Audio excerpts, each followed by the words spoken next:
Dr. Sharona from Iran, right? Yes. Okay. Over to you, Dr. Sharona from Iran, who will check for breakout too. Thank you. You're welcome. I hope that you can all hear my voice. Can you hear me? Yes, now. All right, so good then. So I was worried because I thought no one can hear me. So based on my time, very good morning to everyone. It's here 7:30 a.m. I'm very glad to be here with you all. And as usual, I just want to make a very quick reminding that today we are going to have some sessions together, which it's going to be 20 minutes for each presenter.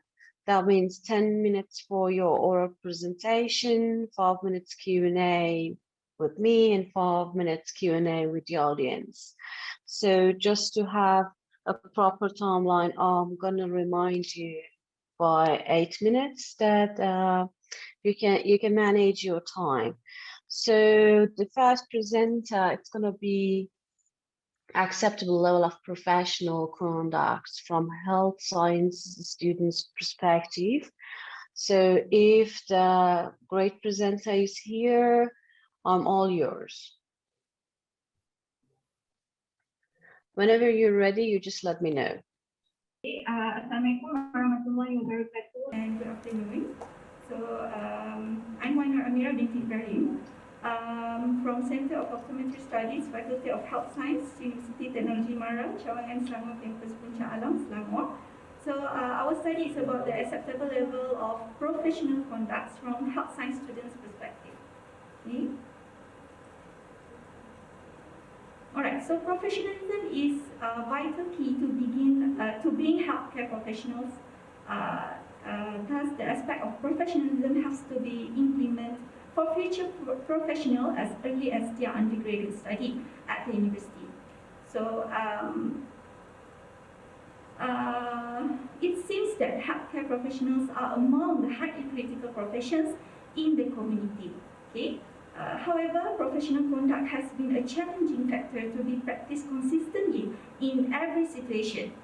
For example, dilemmas in clinical settings, such as issue of confidentiality of patient personal information. Okay, so previous studies report high prevalence of healthcare students involved in poor professional misconduct. Okay, so it was important to investigate the students' views on professional behavior, indicating and predicting their future careers. Okay, Brim et al. 2006 believed that students in university need to develop and acquire a wide variety of traits, attitudes, and habits to maintain their professionalism throughout their life persistently. Okay, professional misconduct can be defined based on Muzio et al. 2016. Professional misconduct can be defined as any conduct or behavior, legal or illegal, that violate normative, prescriptive expectation and professional codes of conduct. In general, Mission Medical Council 2019 defined professional misconduct as a failure to meet the minimum standards of professional medical practice as set out in the Code of Professional Conduct Guidelines and directive issued by the Council Code. So, Brown 2000 state that professional misconduct is becoming a worrisome problem among healthcare professionals, and there is an increasing number related to the attack considered by nurses. In another study, among 10 healthcare professionals regulated by law, 31% of them suspected a colleague was demonstrating professional misconduct. Moreover, research among nursing staff in home care by Moritz et al. 2016 showed a significant number of professional misconduct in which 42% of nursing staff was involved in unethical behavior. So, professional misconduct negatively affects healthcare system associated with poor patient outcomes, increased increased malpractice litigation, decreased patient excitement to continue follow-up. Professional misconduct from university students' perspective. Marcus and Macedo 2016 report, healthcare practitioners were expected to show a high level of ethical principle and professionalism to the patient at their best. So previous studies showed that majority of 340-500 graduate nursing students perceive the action of recording false vital signs as serious misconduct. In a later study, nursing students scored a high level of the mean score in Nursing Professional Value Scale Revised and PVSR, which indicate that appreciate the professionalism value as important value in nursing profession. So in the same vein, another study revealed a good general perception towards professional values from medical students of USIM, University Science Eastern Malaysia. They had achieved the desirable attribute of professionalism of a good Muslim doctor. So in comparing the different years of study, Muhammad Rani et al. 2017 study showed significant difference of perception towards professional values between years of study. So which both professional values between year 4 and year 6 and between year 5 and year 6 show significant difference, with the senior year student having more positive perception of the professional values. However, the number of published studies on professional conduct among undergraduate students in the university is limited. Furthermore, no published data has been found on the survey of the perspective of professional misconduct among health science students in UiTM. Determining the students' perception level on professional misconduct gives an indication for the administrator of the faculty on their students' attitude. Hence, the faculty should give more attention to this problem and build comprehensive strategies to increase the academic and professional integrity in students and to improve the moral standard. So, our objective: first, to determine the acceptable level of professional conduct from the perspective of undergraduate health science students of UiTM Puncak Alam, and to compare the perception of acceptable professional conduct in different years of study among undergraduate health science students in UiTM Selangor Puncak Alam campus. The research design used for the study was cross-sectional study, and this questionnaire was distributed using the Google form. So the questionnaire was adopted by Marcus and Macedo 2016, which consists of 7 scenarios of professional conduct. So the participants were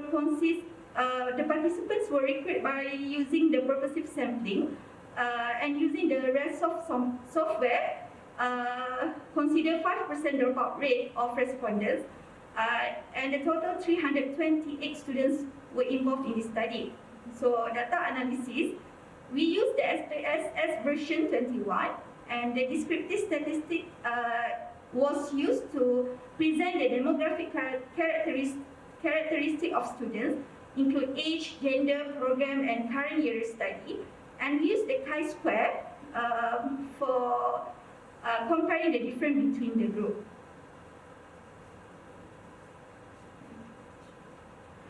Okay, so actually for the research flow, for the research flow, we start with the questionnaire using the Google form to 328 students, and then we go to the, we remind the students using the WhatsApp and email, and then after that we collect the data, and we analyze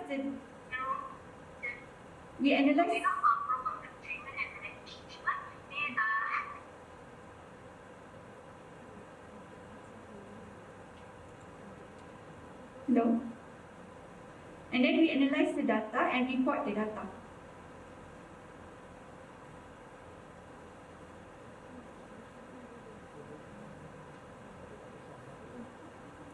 Okay, so this is the demographic data for 320 students. a total of 320 students complete the questionnaire by giving response rate of 97.6%. So the table shows the descriptive statistical result, which are frequencies and percentage of participants, demographic data, and most of the participants were female and age range of 21 to 23 years old. And participants consist of 8 different programs in Faculty of Health Science, which is 40 participants from each program, with 10 of them were from every 4 batch. So a descriptive analysis test also was performed to determine the students' perception of acceptable professional conduct based on survey scenarios. And overall, all participants, which is 320 students, showed a low level of acceptance, below than 50%, towards 7 professional conducts, except in scenario 2 and 7.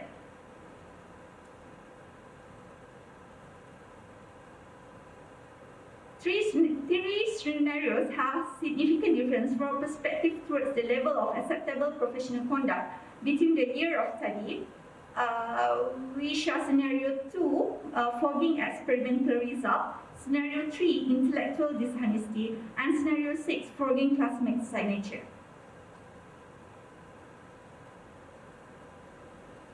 For the scenario 2, fogging experimental result, had significant difference for perspective towards the level of acceptable professional conduct between the year of study.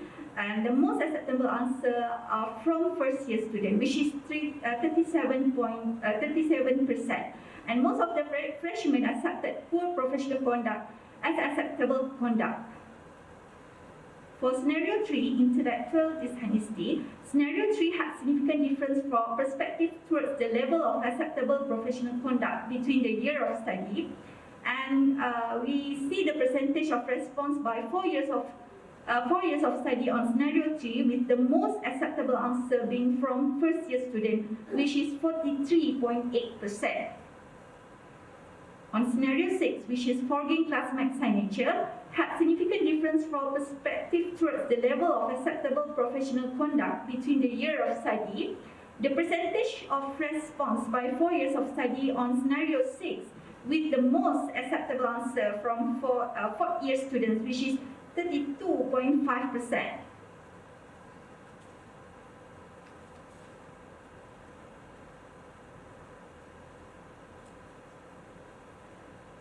So the result of low of acceptance towards poor professional conduct showed evidence of high professional values among students.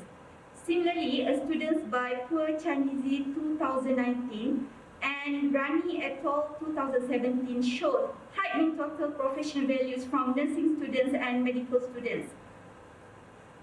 Next, the second objective had compared the perspective towards acceptable level of professional conduct between the year of study. So in scenario 2, there was a significant difference between the year of study. This situation of fogging experimental result is one of the professional abuse in healthcare practice. Like a practitioner must avoid raising, obliterating, tampering, or altering the clinical records. And Park et al. 2014 had explained the students might forget the vital signs that need to be recorded and lack of time of reassuring the data. So based on Park et al. 2014, also state that most freshmen reporting inaccurate results might be due to avoiding any unfavorable data deviated from theory concept. In scenario 3, the students who accept the intellectual dishonesty situation were might due to the effect material inexpensive, and senior students did the same misconduct. So junior students attend less professionalism related course than their seniors. So in scenario 6, the students' tolerance towards the scenario of fogging signatures may be high due to the low possibility getting caught at the assume it as a friendly help. As Fisher, healthcare practitioner, as future healthcare practitioners, the health science students are supposedly capable of implementing good professional conduct and values in making decisions whenever they face related ethical situation in the healthcare. This study showed that the participants have a low level of acceptance towards poor professional conduct. There was also a significant difference between the year of study in 3 scenarios of professional conduct. This gave the Faculty of Health Science and Administrator insight into the level of acceptable professional conduct from their students' perspective. Hence, this will help the administrative department of the faculty to make an adjustment to the current curricula to increase the efficiency delivering professionalism values and ethics to the students. There is some limitation in this study that should be mentioned and considered in future studies. Study sample is limited to 1 university, thus generalization of findings was limited. So involvement of participants from other universities is recommended in the future related studies. Second, a more comprehensive demographic data should be collected, such as social, family background, and the method of teaching professionalism. So further research on lecturers and students' capability of implementing the professionalism value during the learning session is recommended. So this is the reference, and thank you. So, thank you for your presentation. I tried to give you the notice regarding your time, but I think you couldn't hear me. So, first, that was quite interesting. So, I just have a few questions to ask you if you're ready.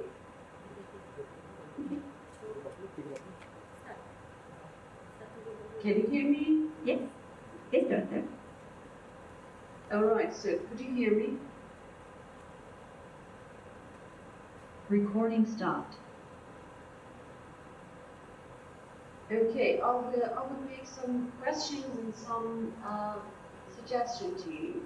One of the things that is very highlighted in your research is that maybe it was in your paper, but since we couldn't see it in your presentation, that was quite confusing. I didn't see any research question or problem statement very clearly that what is the exact issue in Malaysia. So whatever we had was very common points that you had only the second point of your research review, otherwise you never pointed on exact issue based on Malaysian healthcare students. So I just need to have some clarification from your side. What was your exact question, research question, or the problem statement based on the scope of the study? That's the first issue that I wanted to check with you, because I want to relate this question or the problem with your objective and then coming up with your conclusion to get your point clearly. The second thing is that you mentioned you have 328 students as case studies, if I don't mistaken. I will double check. So I just want to know that how did you pick these students? Was that accidental, or was that based on, is that all the number of students in Puncak Alam, or is it, I mean, how many students do you have in overall in Puncak Alam? Because I just want to know that, how did you pick this 328 students? Was that all the number of students, or there are students picked randomly? And the last thing that I wanted to check with you is that you brought up the issue of 7 professional misconducts, but you just brought up the issue of 3 scenarios. So that was my personal curiosity to know what are the other 4 scenarios, just briefly. So I'm done with my questions. Alright, so for the research question, actually we want to know the level of acceptance level of students' perspective regarding on professional misconduct, which we based on the Marcus and Marcendo 2016 questionnaire. So this is your objective, my dear. Yeah. This is the objective to find out this one. But can you bring it up as problem statement at the same time, or say that this is the question that I have in mind? So this is a little bit different than your objectives.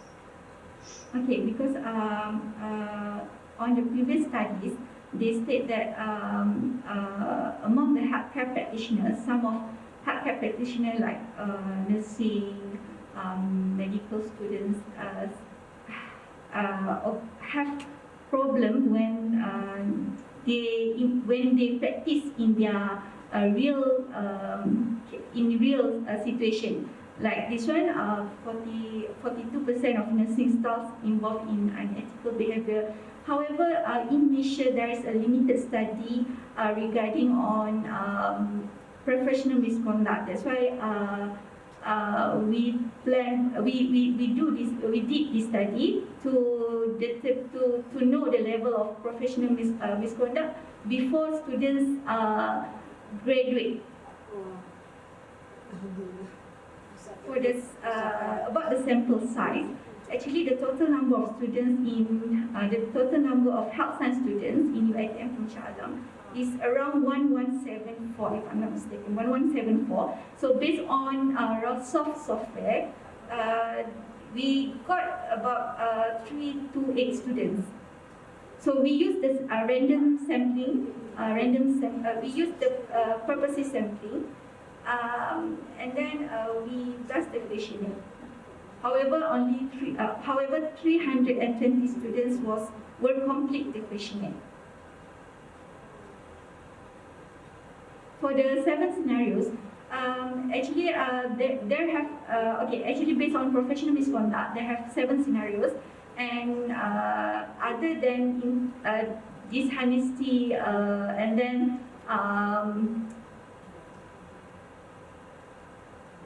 forging experimental result, intellectual dishonesty, and forging classmate signature. Besides, other scenario also showed that in terms of students try to pick the attendance of their friends and then alter the result of the data. So they have other scenarios that maybe I need to refer after this. Yeah. So my suggestion to you is that when you bring an issue which might be interest of your reader or the audience, that was much better if you could come up with just mentioning them in one of your slides, saying that these are 7 points, but I'm going to highlight only 3 of them. And that's some kind of suggestion which I'm telling you, I'm sharing with you. One was regarding this 7 conduct. So another one is that when you say that you picked 328 students out of 1,100 something. So it's very important to know that were they all nursing students or environmental students or whatever it is, because they are going to be in different lines in the future. So that's quite important to divide them. And my last suggestion is going to be that regarding your research methodology. So you said that you had a questionnaire filled up by students. My recommendation to you is that in future, since we are talking about some student development, why not you provide some interview with lecturers or administrative department. So it could help you to come up with stronger points to defend your research. But so overall, thanks for your presentation. And if any of the audience got any question, welcome to have you here.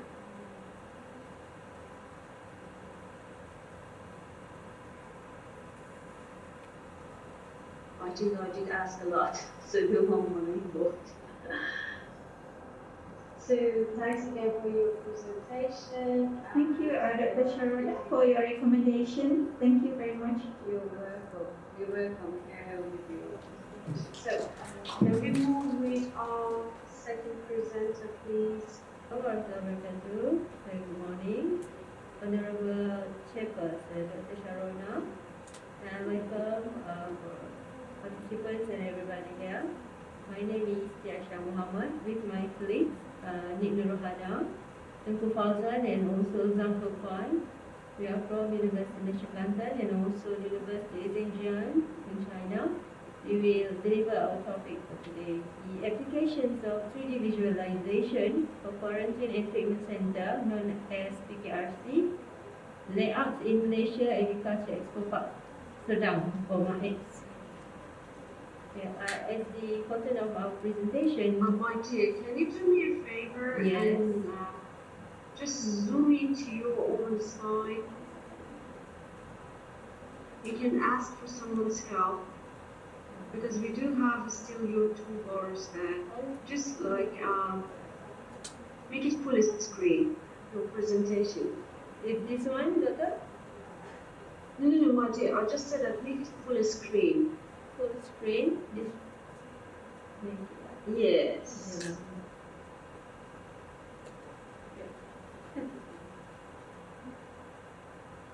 Kau boleh? Still working. From my point, from my view, it's done already. Alright, so mine is not there, but it's okay, so we'll continue. I'm at slide number 2.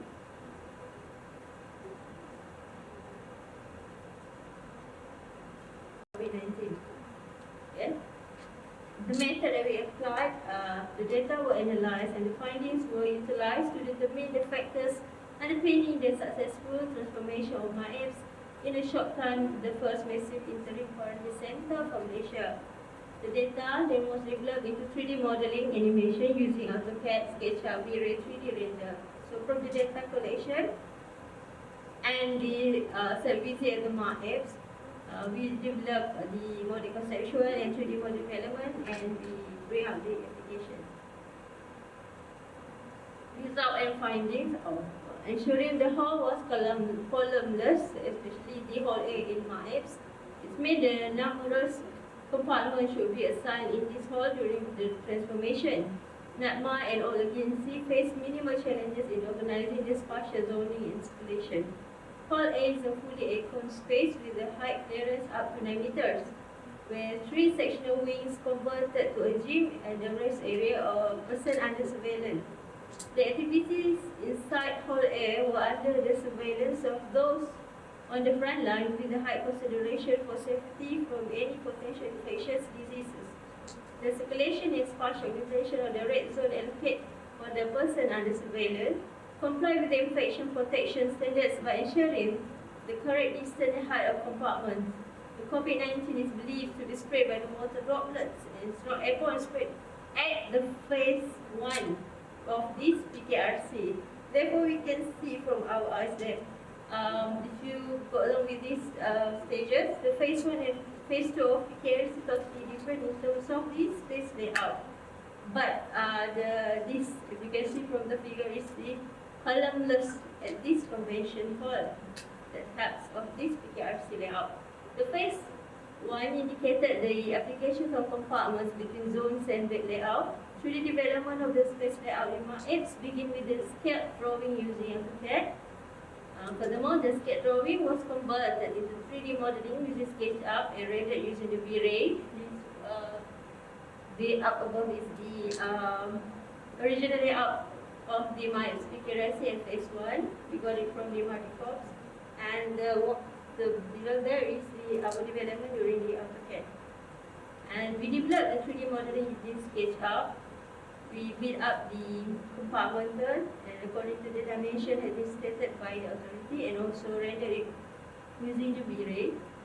And from the video, this is what we call it as a reference that we can take from the 3D visualization as a reference from the local authority to do the conversion at their own authority. For example, it shows the minimal dimension between this bed, actually the NATMA or the MADI.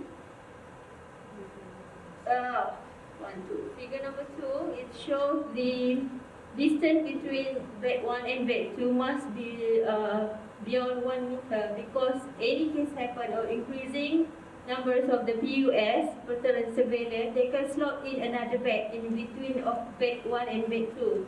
Therefore, one compartment could slot in up to 3 beds actually. Okay. And during the second phase of my AQoL, drastically changing the space layout, especially for category 1 and category 2 of positive patients. Bunk beds were the best solution to cater the massive numbers of expected positive patients to this PKRC up to 10,000 persons. So this figure shows the bunk beds arrangement in phase 2, where the partitions were reduced and removed, such as in phase 1. Thus, the comparative spatial layout between phase 1 and phase 2 MAEPs can be stipulated by the concerned person in charge of developing new PKRC at any time in the further. Oh, I don't know how to show it actually. Yeah. Okay. My dear, 1 minute left. Yeah. Okay. If you can see, this is the. Okay. Okay. You can hear my. This is one cubicle or one partitions of the PKRC phase 1 we developed, and we show this first to the expert to show the in terms of distance measurements to make sure all these distance measurement can be referenced to the other local authorities, right? And then I make it short. And this one is actually the the original layout for this PKRC phase 1. Where from this reference we can see how the person can be located and what the facility can be inside of the conversion hall. And this is the second phase of PKRC in MAEPs. You can see the bunk beds reduced and less compartment utilized.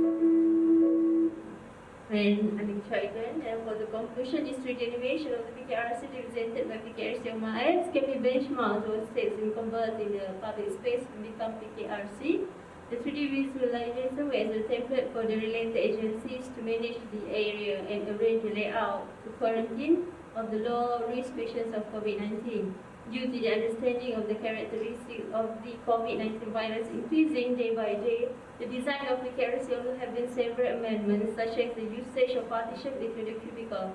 Thus, it results in 2 types of PKRC layouts, and both can be valuable reference for the future.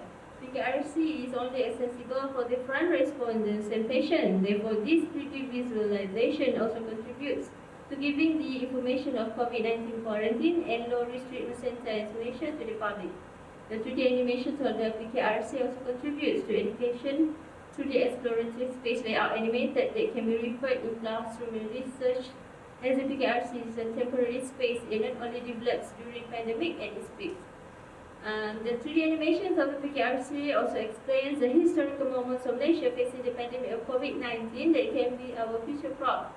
This 3D visualization can be developed further to be as augmented reality and virtual reality in the future. Future researchers also recommended developing 3D visualizations of the other quality centers and comparing with these markets. That's all for me. Thank you. Thank you, Dr. Sharona. Thank you. So thank you. I appreciate that you're doing contribution towards fighting COVID-19 and helping the nation, helping your country. That's a great contribution. But can I be honest with you? There is lack of literature review in your called article, and to me, what you have shown was a process of a design. That was a design project to face this COVID-19 in the country. But I couldn't see much of research that. You did talk about data collection. You correct me if I'm mistaken, maybe you have it in your paper. But whatever I received in your presentation, you mentioned regarding the methodology that you have done some data collection. What was this data collection? Was it literature review? Why am I not seeing any literature in your presentation? Any guideline referred to, or any other citations? Anything that can say, why did you pick this color? Why did you pick this size? Scaling, whatever the material that you applied, whatever it is, there is no data collection for me. Have you interviewed people that they would come up helping you with this research? I couldn't see that data collection. So to me, what I have seen is that sincere authors that they try to have their country by modeling basic planning for the COVID camps. So when you make it a proper research, you have to come up with the latest literature review. And when you talk about research methodology, it should be a real methodology behind it. Data collection needs some explanation. And if I'm wrong, you just correct me based on your own research. But whatever I'm saying is based on your oral presentation and the slides. So I'm all ears. Okay, thank you, Dr. Sharona, and I appreciate your comment, and also, it's correct. It's based on my oral presentation, and if in giving me another 10 minutes, I can deliver to you the data collection, of course. And yes, we did, of course, conjunction with the local authority and also locally with the NATMA, Mardi Corps, and all these 8 agencies that related to our KKM, also of our in developing this quarantine and low risk treatment center, of course. But for today, I just want to show our applications of 3D visualization, and you can read further our articles about our data. You can read further where we come up with this dimension and how we come up with this the compartment and also of this layout. So Dr. Sharona.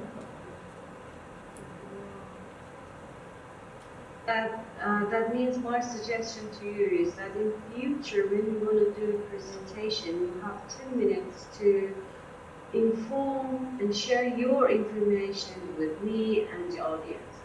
Okay. So what we try to do is that to come up with a better presentation with slides and better preparation regarding all the information that you have been doing for the last 6 months, let's say. You had 10 minutes to present, and unfortunately, whatever I see was like missing the data, missing literature review, missing explanation about how did you analyze this data and how did you get this data. So for the future, when you try to present your paper, try your best to come up with supportive slides. Yeah. Okay. Thank you, Dr. Sharona. Thanks, David. By the way, I always appreciate when you're helping your country facing this COVID-19. Yeah. So it's very valuable for everyone. Yes. Okay. Take care, Dr. Sharona, also in Iran. Thank you.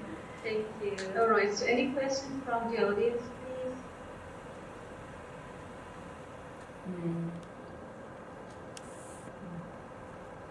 There. No. Thank you, Doctor. Have a nice day. You're welcome. You too. You too. So can we move on with our next presenter, Ms. Chair Nuria Osman?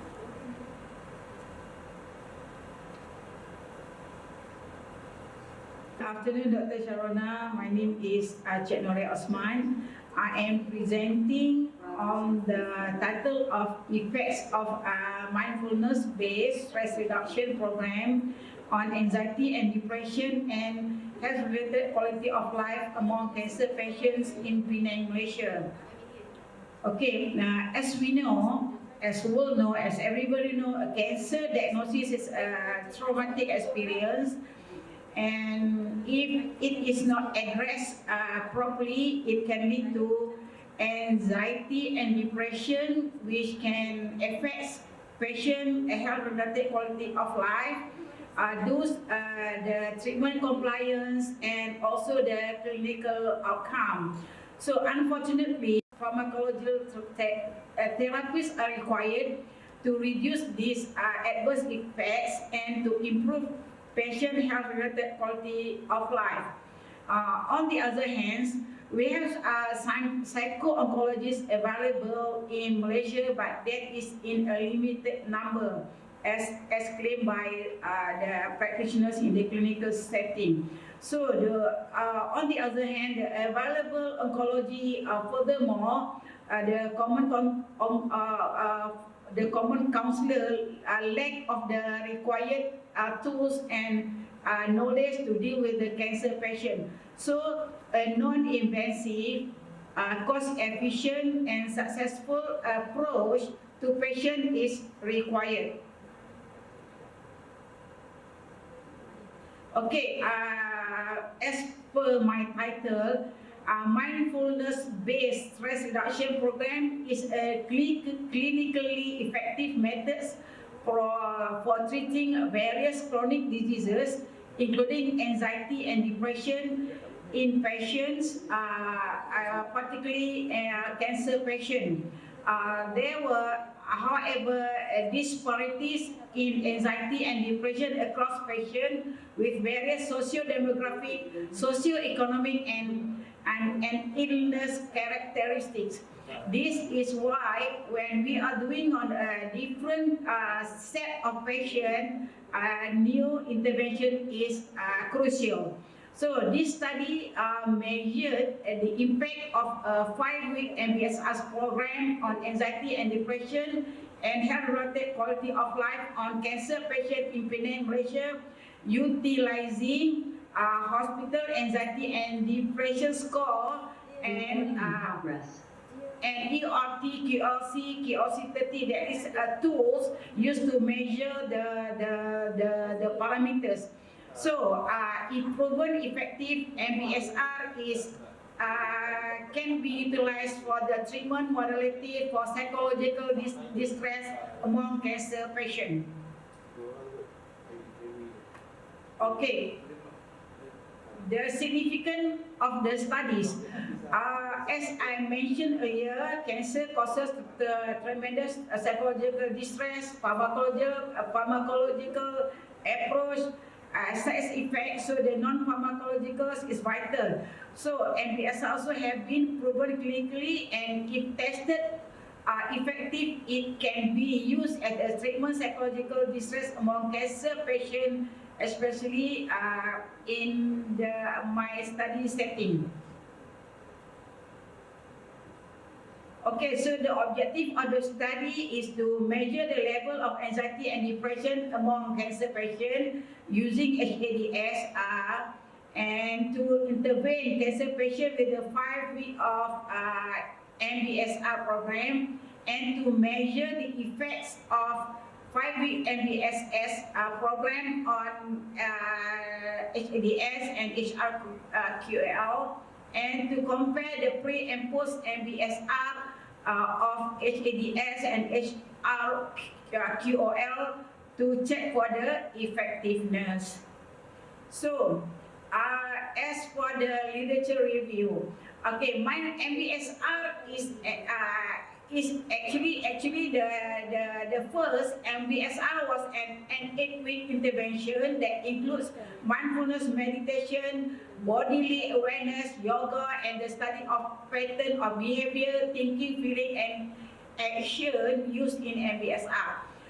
MBSR is clinically effective method for treating various chronic diseases, including anxiety and depression in patients, particularly in cancer patients.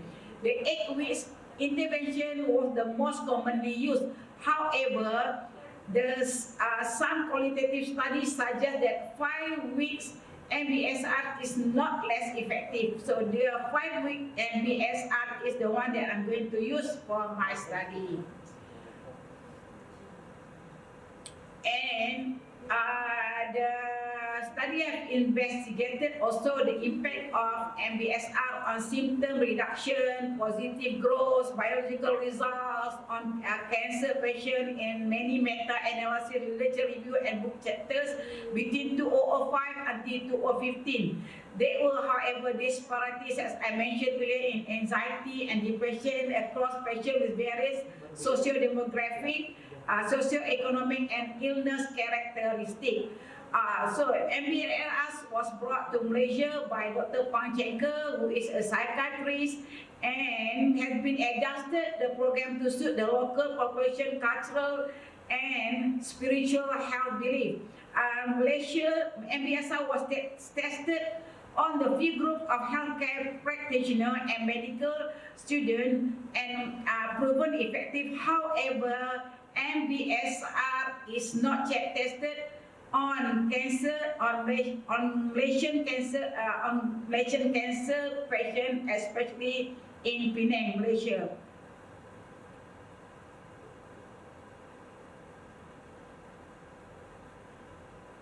Okay, this study was approved by the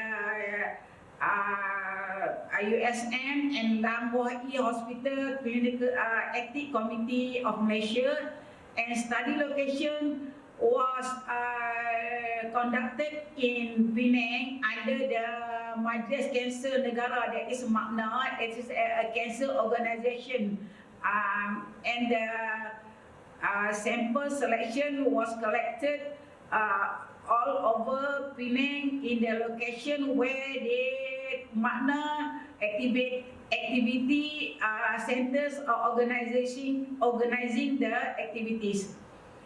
Okay, study design. We randomly divided the participants into MBSR intervention group and the waitlist group. The waitlist group is the control group. So the MBSR intervention group were assigned for the 5 weeks of intervention, besides following the regular checkup. The waitlist group were those who just follow the regular checkup without any intervention.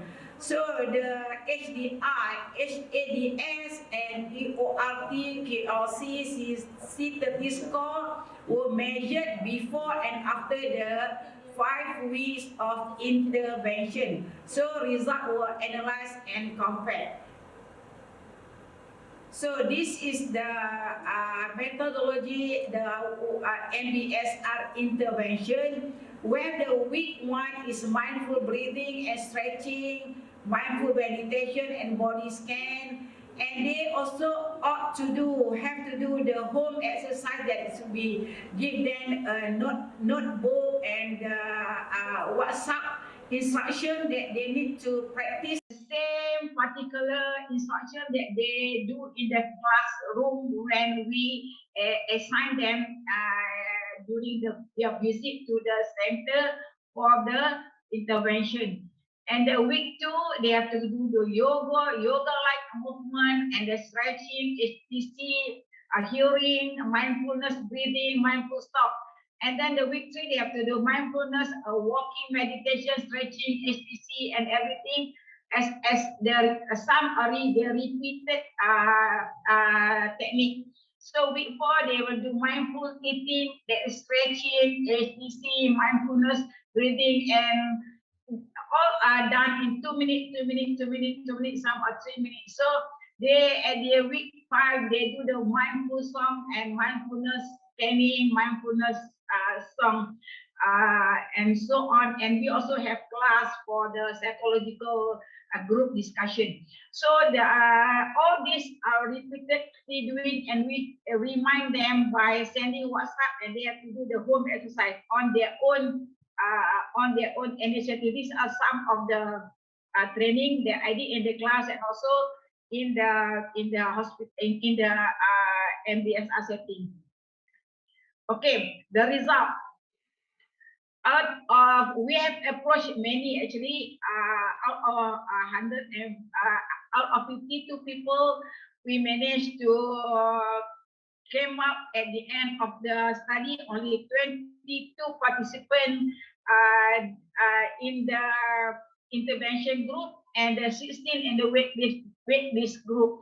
So the mean age was 48, minimum 36 to maximum is 63. And most of them were females and predominated by Malays.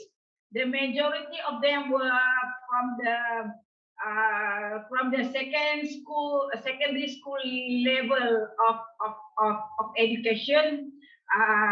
In Malaysia, we have primary, secondary, and tertiary at the university level. Most of them are for the secondary school level. And however, in general, there were no significant difference in the demographic and disease characteristic of the patient between both groups. That means we get quite a uniform background of the participants. So this is the result. So you can see that there are no significant difference where we do the chi-square test to compare. That means we have a good uniform of the background of the patient compared to the control group and the intervention group. So in terms of disease characteristic, out of all the parameters, we found that they have a difference in the therapies received and also the history of side effects. That means some of them have differences in this. And then when we compare, the good thing is when we compare between the MBSR and the intervention group and the wait list group, we found that before the intervention, we have seen that there are significance between anxiety level was not there. But after the intervention, we found out that those from the MBSR group have reduced greatly in the anxiety level, and the reduction was significant. That is 0.013 when we compare during the men Whitney. And depression also from before the intervention, there is no difference between the depression level of the waitlist group and the MBSR intervention group. But after the 5 weeks of intervention, we have seen that there is a great difference. The significance level was 0.002. And my dear, please manage your time. Okay, sure, Dr. Shona. Okay, the quality of life, we have seen the significance, but the result was not favoring MBSR. And because the significance was in the reducing the HRQL, we have to find out why by doing the every single items of the AQoL2021, which can tell us which component of HRQL or EORTQLC that contribute to the reduction in the HRQL.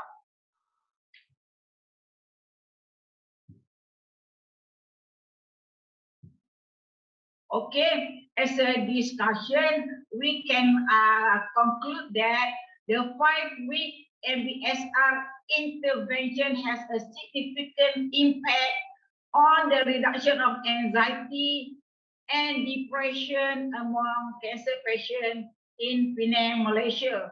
This is supported by other studies as well, that they found out the same result doing the 5 weeks intervention of the of MBSR on their patient in their setting. And the EORTQLC, however, did not really favor MBSR. However, this can be concluded that we have a different treatment and what you call background and treatment side effect. This contribute to the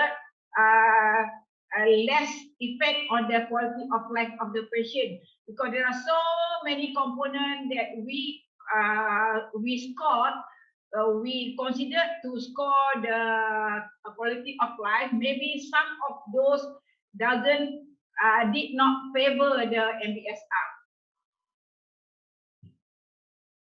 And as overall conclusion, this research will contribute to the creation of a low-cost self-care psychological intervention protocol to help cancer patients improve their health-related quality of life and establish economical illness management technique. Okay, however, there are limitations to this study. We measure them using a very small sample size with different various cancer stages, and we have various treatment modalities, various type of cancer type. However, since we are dealing with a very vulnerable patient, we really cannot get as many patients of those all type of patients of those all the stages at one time of the study. More study are needed, but for this study, we can still validate the result as we are using the pre and post experience of the stress, and the result can be used as the general guideline for cancer patients regardless of all the lack of uniformity in the patient's background. So with that, I would like to acknowledge UITM for the support and the patient for participating, and the Magna Malaysia for introducing the patient to the study. So thank you very much. That's all my talk for today. Thank you very much, Dr. Sharona. Thank you. Thank you. So since we are running out of time, I just make it very short. That was very interesting topic. So, but there are some points that I wanted to highlight to you, since it's a quite big contribution. My dear, when you're talking about the stress, it's not only environmental stress issue. We do have, I mean, when we talk about patients, we do have effects of stress in the body. So when you talk about your sampling, I mean, two groups of control group and the what was its name, MBRS? Yeah. MBSR group. So you mentioned that there is no specific differences between these two groups, but I just wanted to mention to you that it should be exactly the same disease that they have, with the same blood pressure. So when you want to do some comparison like this, it should come up saying that patient number 1 has this blood pressure, and the patient number B should have the same blood pressure. It's not only the same disease, even very specific data like the blood pressure or the breathing, it should be almost the same. So then only we can say that the data that we collect is 100% correct and proper for the research. And then at the same time, you're saying that you had 22 participants in your BSR group and only 16 in your control group. So if I were in your position, I would make it 16 if I couldn't make it 22. But we cannot come up saying that, because when we talk about stress, it comes with a lot of small issues that they are very important, and we have to highlight it, like what I said regarding the blood pressure and all this, like blood testing. So at the same time, you cannot come up with two different groups with different numbers.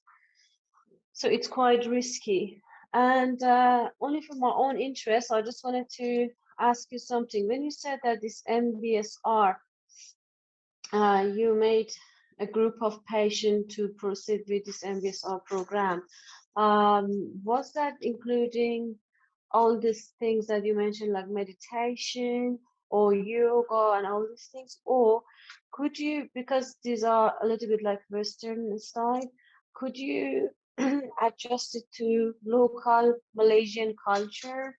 Could you coming up with this MBSR according to Malaysian culture? Or Yeah, maybe in yeah. the future, Yes, yes, of course, of course. you can consider MBSR based on local culture.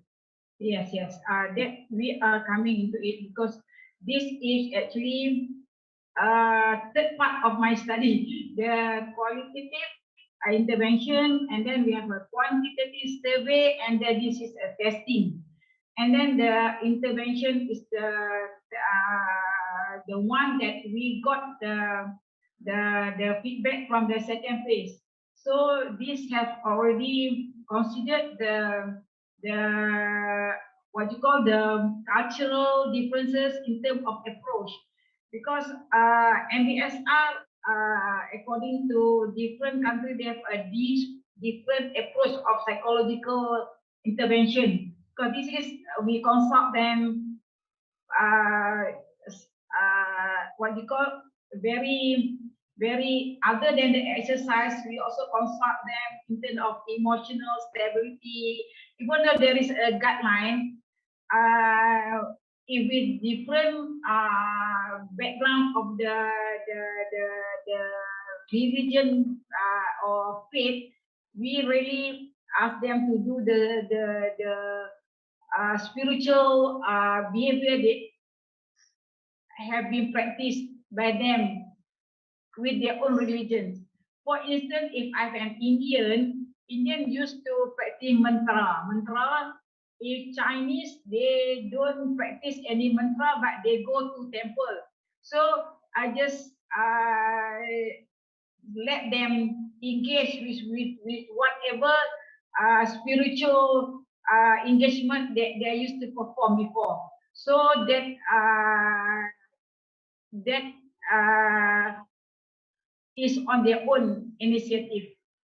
When we do that, we measure the free before we intervene into MBSR program that limit the bias, because the whatever happened behind the story, behind at home, whatever happened, we measure the stress level on the set before the starting of the 2 weeks program, and the results of the stress only last for 2 weeks. We measure their experience in the last 2 weeks. That is the tools of measurement. We cannot measure that in the last two years is not valid. Only the last 2 weeks. Experience in the last 2 weeks. So your suggestion on doing some MBSR special for Malaysian setting of cancer patient, yes, we are working through it, Dr. Sharona. Thank you for your advice. Yeah, I'll take it. All right. Any question from the audience, please? We have a very quiet audience today. Yeah. No question. Yeah, very all right. Very polite. So, and same question, because I need to go through your presentation again. Did you have any international author? Because I have to. Yes. Remark this paper is with assessment. Dr. Mariam Faruqi from Saudi Arabia. All right. So thank you and good luck with your future study. Oh yeah, thank you. Thank you, Dr. Sharona. You're welcome. Nice day. You too, my dear. Assalamualaikum. I'm Dr. Madiha from University Science Malaysia, and I will present the paper entitled Factors Affecting the Visitation and then Visitation to the Courtyard Gardens Evaluation at 3 Malaysian Public Hospital. So I'm the first author and co-author with Magda Sibli and Karim Hatri and Dr. Azhani Abdul Manaf.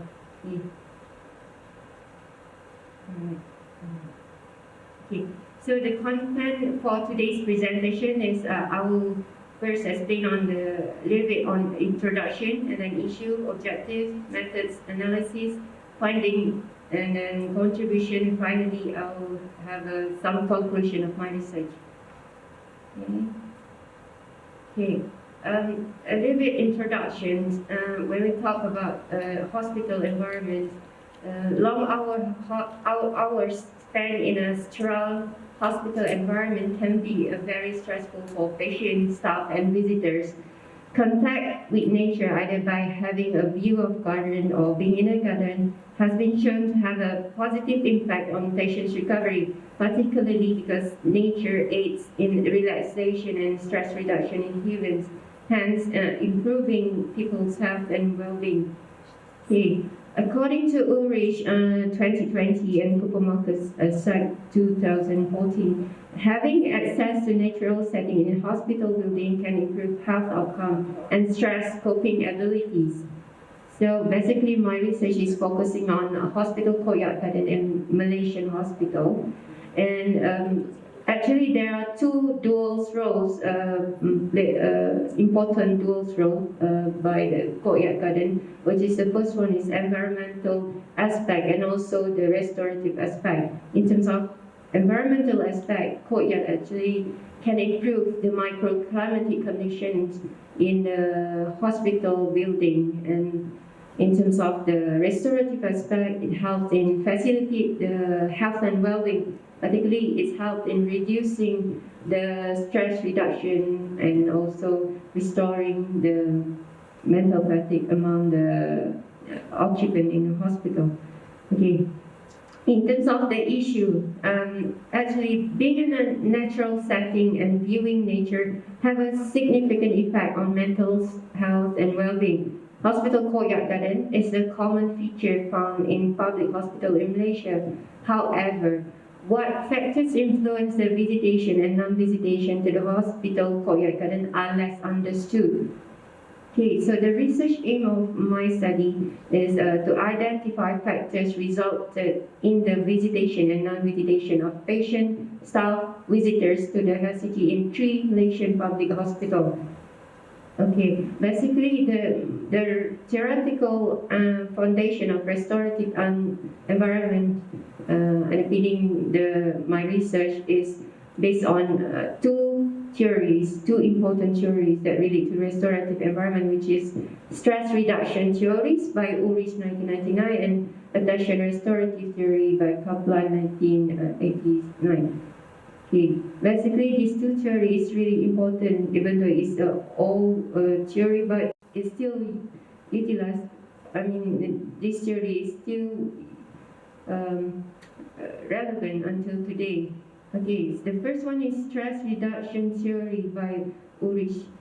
Okay, it's actually these theories suggest that the potential of natural environment to improve health outcome is linked to an individual's ability to manage with stress and restore good psychological well-being.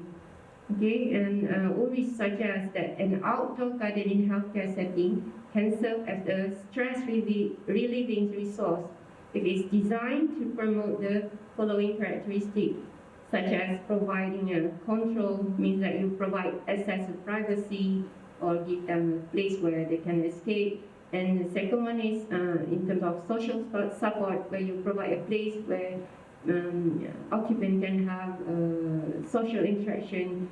And then the third one is providing a movement and exercise, like giving a place where they can do exercise or physical rehab. And then the last one is in terms of natural distraction, something related on the natural environment, where you provide the plants, flower, water, and nature, and also the sound of wildlife.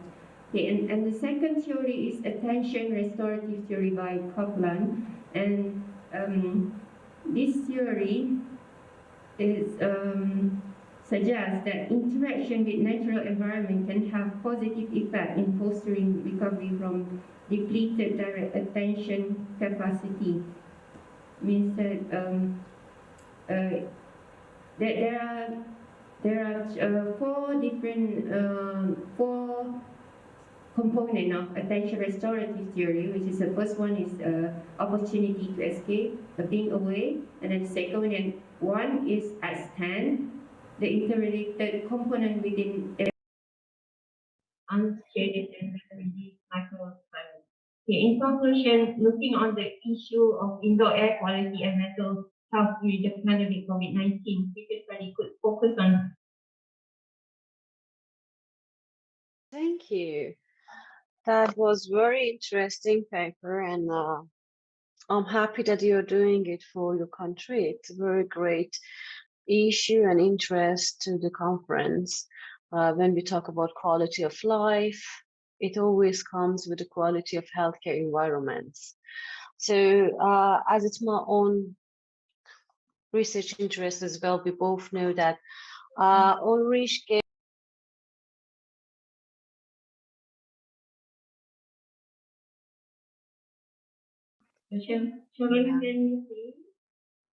Yes, I can hear you, my dear. And then I just want to really remind that you have only 10 minutes to present, and Okay. good luck. Okay. Okay, thank you, Dr. Sharona. I'm Namaini Majid. Today, I would like to share our study. Yeah. And firstly, I would like to introduce myself, Namaini Majid, and my colleague. Me and Luswati Nordin is from Center for Nursing Studies, Faculty of Health Sciences, IGM. And we have Shamatul from Ministry of Health. And one of our colleagues is international co-author, which is Dr. Suwento from School of Nursing, Faculty of Medicine, Universitas Brawijaya, Indonesia. He actually is my study mate. We study in Monash University, Australia for quite a long time, from master's to PhD level. Okay, today I would like to share our study, which is HAMMET non-invasive ventilation therapy. We look into the measurement of comfort behavior. Next is the content outline for today's sharing session. Then we have the background, problem statement, objectives of the study, methodology, demographics, data, result, discussion, recommendation, and conclusion. Okay, when I mentioned the topic helmet, I think all come to your mind the helmet that we use for motor riders. But that is not the helmet we are going to talk here, because we all are nurses. Our background is nursing, and of course we are going to look into the patient comfort. This helmet therapy is one of non-invasive ventilation therapy. Okay. Is one of the treatment for acute respiratory failure or ARF patient.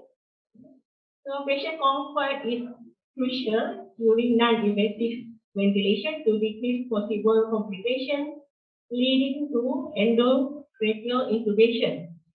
So we use the Kokaba comfort theory that emphasizes the comfort is crucial to catalyze positive experience towards the treatment. Okay. Despite this helmet and invisibility other interface, therapy intolerance is a typical response demonstrated by the helmet recipient. The helmet recipient is actually our patient in the emergency department. So, you and all 2020 review on the standard of NIV interface, including this helmet therapy, found that there were 30 to 50% of NIV intolerance incidents occur. 12 to 33% of NIV failure due to patient discomfort, despite the grand effort demonstrated by skilled caregivers. If you remember, I showed you the photo of the patient with the helmet therapy. It's really uncomfortable to the patient.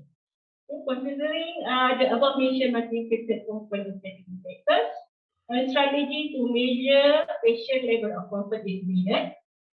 And one of the ways is to evaluate their expressed behavior. Therefore, this study aims to measure the comfort behavior level of the patient with helmet non-invasive ventilation. Okay, with the question, we want to know what are the levels of patient comfort behavior treated with this helmet therapy. So our objective for this one is to measure the comfort behavior level to the patient with the helmet non-invasive ventilation therapy. So this is a cross-sectional study design. It is done in one of the tertiary hospital in Perak State.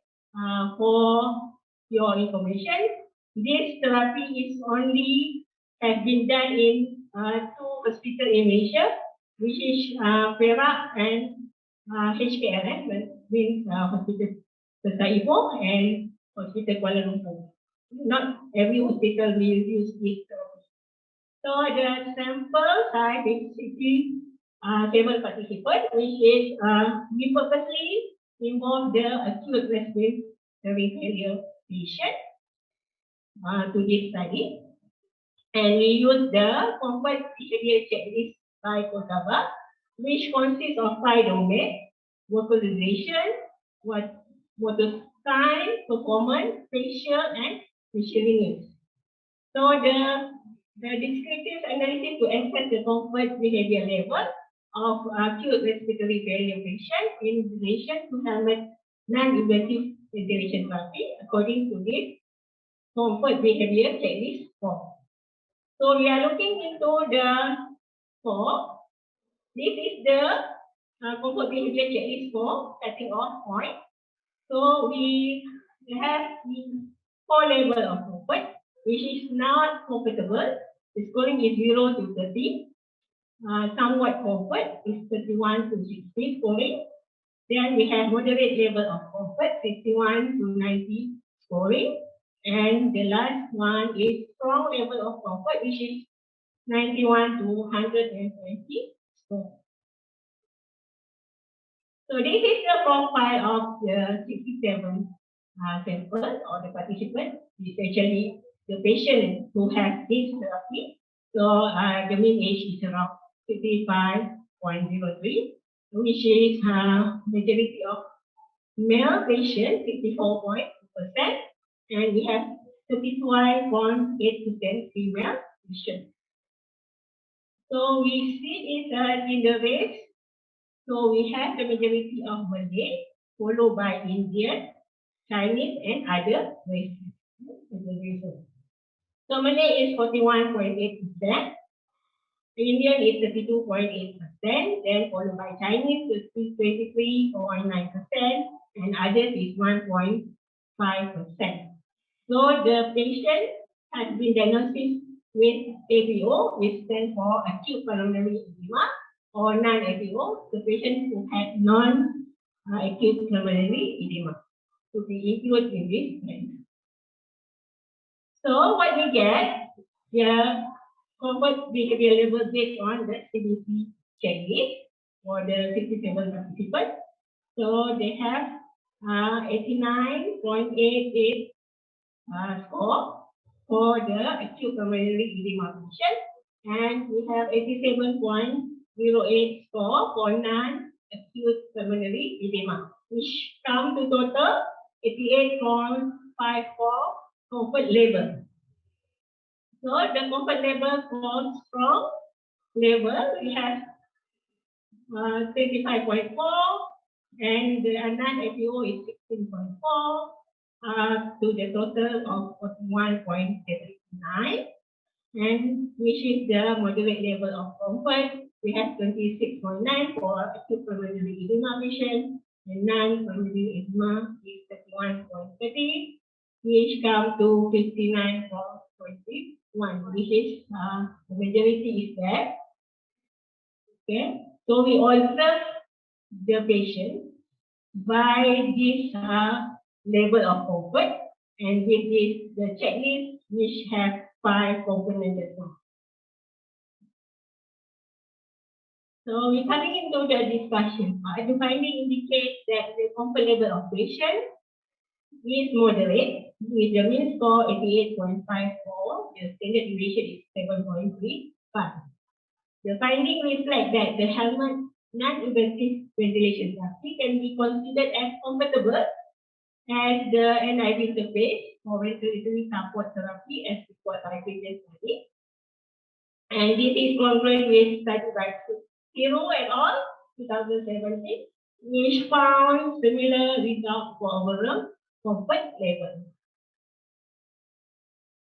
And the low number of participants who rate their comfort level as most comfortable, and the high number of participants, which is majority 58.20%, who rate their comfort level as moderate comfort, further strengthen the conjunction. This is when But there are in only the 1 findings minute left. of a genetic by Yang et al., which attribute the experience of being and as unexpected. So the recommendation for this study, future research may want to employ ability sample method and examine the purpose framework across different contexts, okay, particularly different sample and helmet mode. So a survey which concerns the specific factors that impact the comfort state during helmet and vaccine therapy also needed, thus providing the opportunity to understand further on those identified factors and ease the comfort of therapy improvement. So, do you feel comfort? This is what nurses do. We ask patients, do they feel comfort? How we can help them?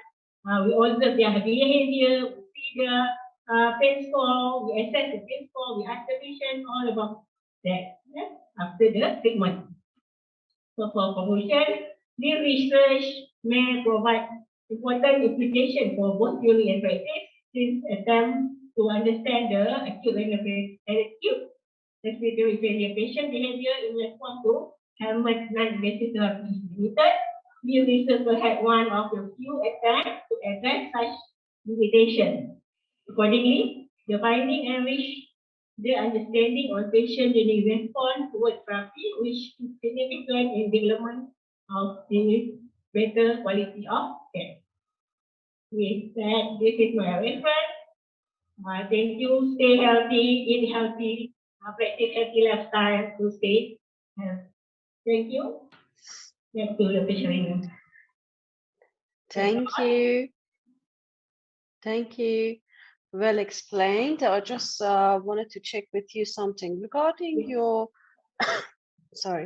sampling. You told me you informed us that you had different races among the patient that you took them as your case studies, right? Yeah. Indian, Chinese, and Malay. Do you think there is any connection between the patient's race according to the physical and I don't know, maybe let's say ethical background that they have? Some connection between the level of their tolerance and the expectation of comfort that they have can be affected, their satisfaction and the comfort that they try to share with you in their answers. So might be affected by the race that they have. Yeah, I think probably it has also affected by their races. But in this study, we only focus because we have the checklist by program, we not look into the different races feedback. I know. We in Malaysia we have different culture, which will also affect. For example, the tolerance to pain, Exactly. This is what I meant. Presenting of pain, because this is by observation only by the checklist. So maybe we have to do another study which we look into the culture, but only the Of course, we can get the majority participant is Malay, because Malay is majority of our nation in Malaysia. So maybe another feature that we have to look into that perspective. Right. For example, what I know is that, let's say regarding the sun ray. So as far as you have darker skin, you are less sensitive. So we do have Indian, we have Malay, we have Chinese in different 3 types of biological differences. What I'm saying, that was just an example to tell you that when we have 3 different races as our samples, so we can't compare the translation of comfort in the same language. So they have 3 different backgrounds, 3 different genetics. So it's very risky to put them all in the same menu. So maybe in the future you can consider some solution for that. Okay, thank you for the suggestion. On top of that, we also accept their visual analog score, which is the pain scale for each of the patient also. Like I'm not focusing here for the comfort.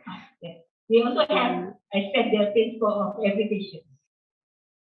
All right, that was a good job to do. Yeah. So thanks for your good presentation. Any question from the audience? No one on the floor.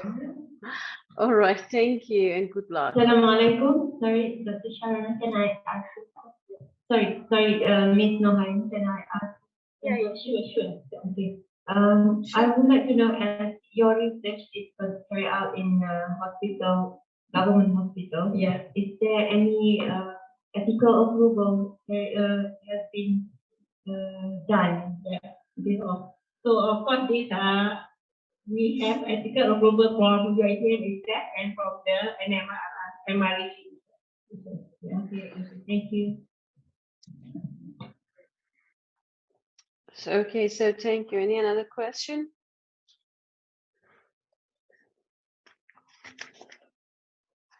Okay, then can we move forward to our next presenter, please? Introduction. What is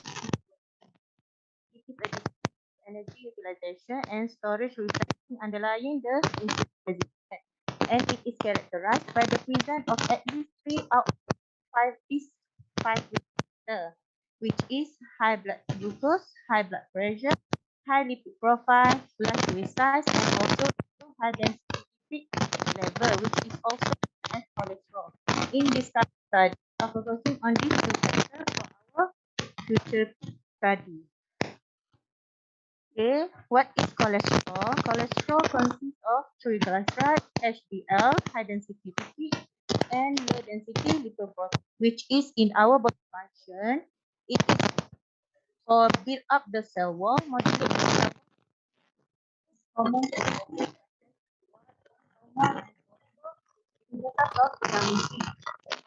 The application of this component has been identified with the myocardial infarct among the patients with the metabolic syndrome problem, and the abnormality and disorder of this particular component is almost associated with the unhealthy lifestyle, such as sedentary lifestyle, high consumption of high-fat diet, high cholesterol diet, smoking, and also binge drinking of alcohol.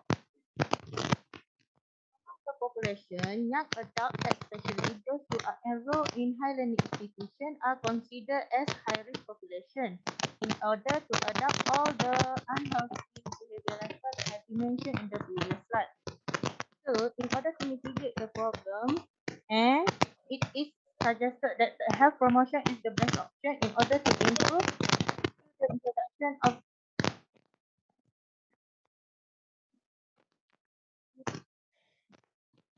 beneficial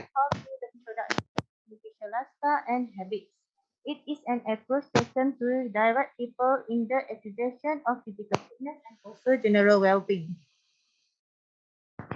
As for the problem statement, globally, the prevalence of NETs has identified increases, and 20 to 25% of adult population have metabolic syndrome, while Malaysia has become the second country in Pacific region with the highest prevalence of NETs. It also estimated that 2.6 million of deaths and also 29.7 million disability adjusted last year associated with NETs have related to abnormality of cholesterol value. Report from Malaysia, based on National Health and Mobility Survey 2019, 38.1% of our population have a hypercholesterolemia, which is high cholesterol in the blood. And Malays have become the highest population with hypercholesterolemia. While Kelantan, in my region, current country, situated in East Coast Malaysia, known as the highest country with this problem. If we go throughout the years, 2011, 2015, number of hypercholesterolemia keeps on increasing. However, on 2019, it's still decreasing in the number. That means our country has been taking hypercholesterolemia as a problem, and they create the strategy, and it seems to going well. So, as someone who work in the healthcare sector, we need to understand the strategy of any SOP that our government has proposed in order to mitigate this problem before it becomes worse. That's why for the current study, we are focusing on young adult as early as age of 18 because it is seen that the comorbidity associated with NET is increasing. And the previous study also reported that there is increasing of trend of total cholesterol and low density cholesterol among academic exposure students when compared to non-academic exposure students. From the previous study also show that college students around Asian countries have unhealthy lifestyle behavior, show with high prevalence of overweight, low physical activity, tobacco use, binge drinking, and non-avoidance of fat and cholesterol.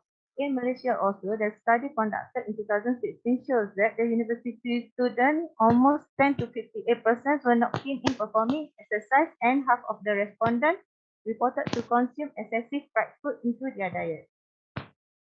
That's why the current study are proposed in order. Our objective is to assess the level of knowledge and awareness of metabolic syndrome among high learning institution students, and also to determine the relationship between social demographic factor, perceived barrier benefit behavior, and self-efficacy in health promoting lifestyle behavior among high learning institution students.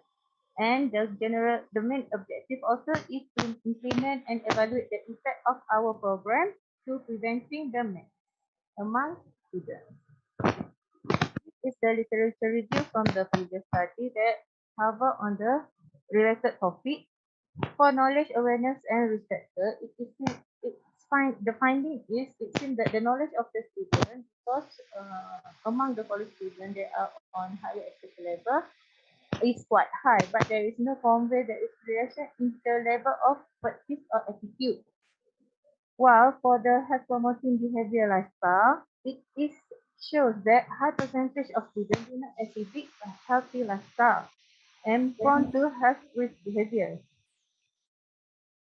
While one study has been done in Malaysia at one of the college nursing students shows that student nurse has adopted moderate health promoting lifestyle with higher score in spiritual growth but lower in physical activity. So when there is a problem, we try to find out the solution that had been done based on the previous study.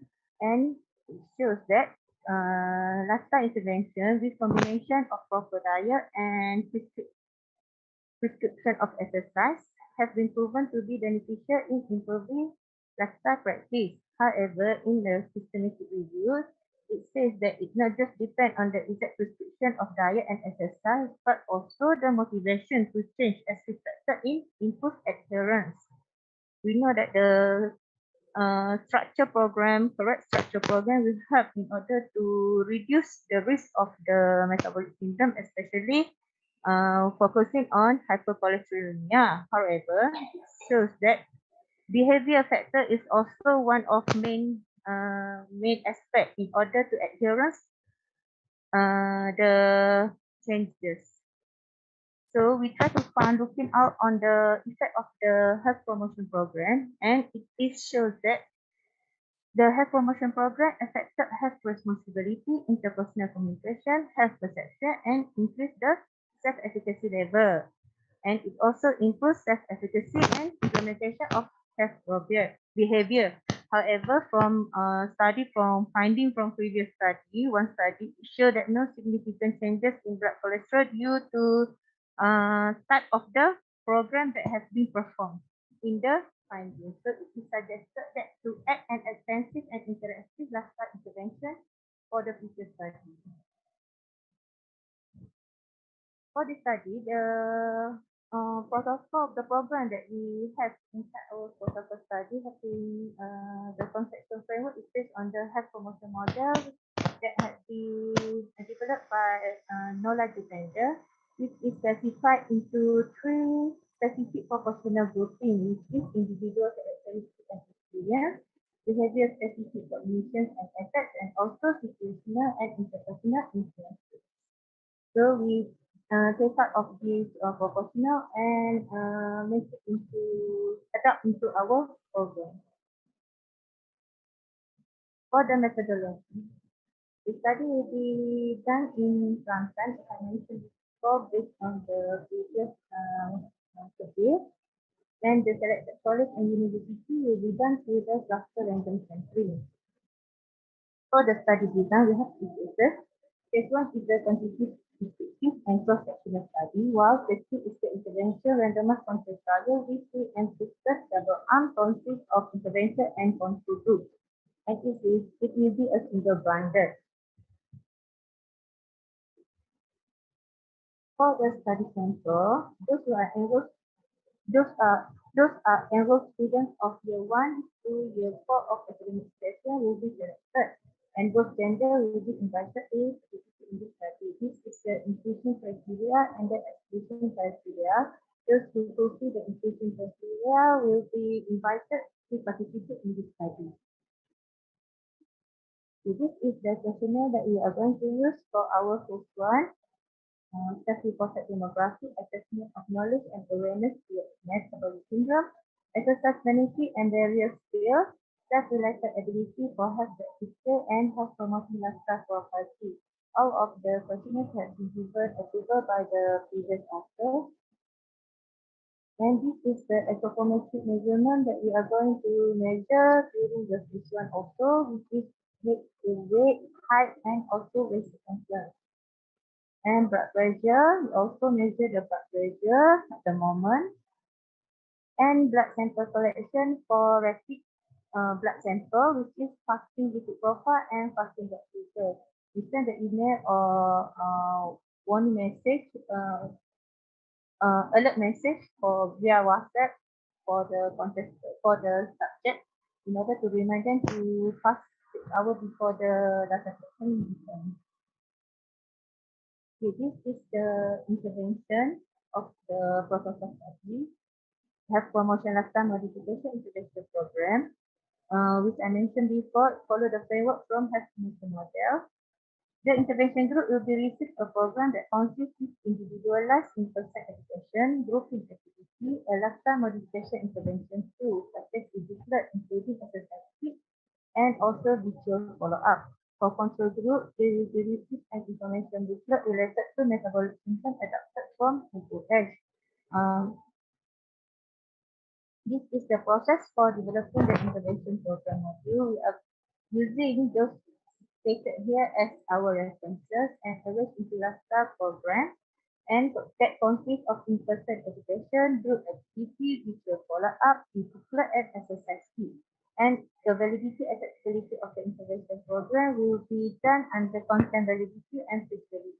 The modification will be done based upon suggestion. This is our flowchart for phase 1. After permission has been granted, then we gather all the information about the students and shoot an email and also via WhatsApp and media social in order to recruit the subject. those are interested will be those are interested send their consents, and we are going to explain objectives and obtain the informed consent. Once consented, all the participants will be given the self-administered online questionnaire. And those who submit all the questionnaire given will be invited to respective place at their institution for anthropometric measurement, blood pressure, and blood pressure. While for the phase 2, we are going to select from the prospective subjects from phase 1,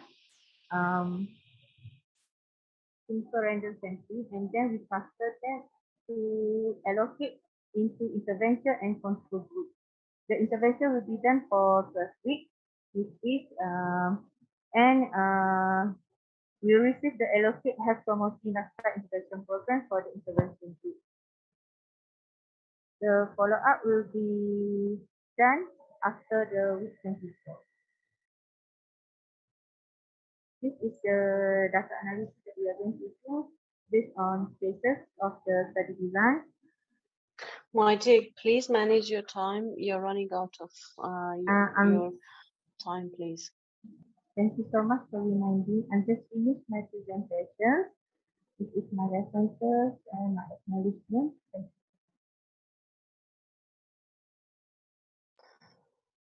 you. All right, thank you.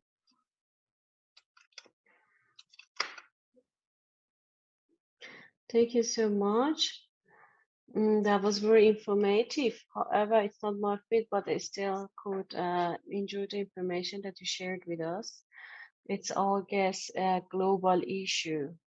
Yes, but actually we having a limitation in this study because due to our pandemic session, the data collection has been. So what was your limitation? Because my study focused on the effect of the academic session, and my subject is Can you make it a little bit louder, please? Is it louder? Can you hear? Yes, I can hear you now. Can you make it a little bit louder? So you told me that you had a limitation, and I just wanted to know what was your limitation. The data collection of this study has been delayed for almost 1 year because of our current pandemic situation. There is restriction for us to make a face-to-face because the intervention and data collection, most of them have to make it into face-to-face with the subject. But because of the current situation, and in Malaysia, most of the higher education institutions has been delayed, and most of the students are in their home doing their virtual learning.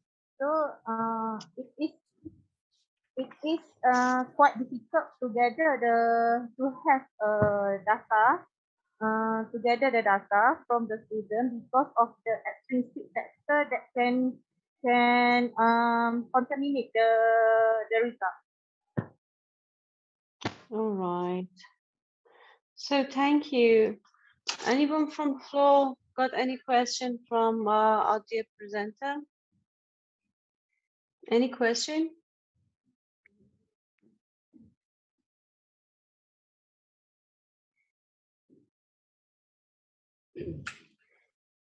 So I just wanted to add something. In the part of your recommendation, is it possible to consider some educational programs since primary school regarding this issue? From Indonesia. For primary education level? Yeah, I mean from the various beginning steps.